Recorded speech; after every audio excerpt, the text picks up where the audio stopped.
It's alive! So, a little bit of fine-tuning yet to do. I gotta set the timing. I like where it's at. It seems to be holding its own.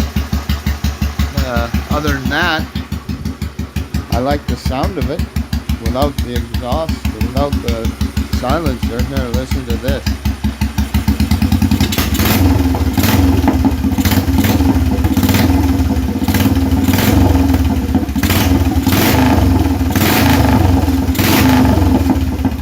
It's got full response at the throttle. Idle's nice. I love that sound.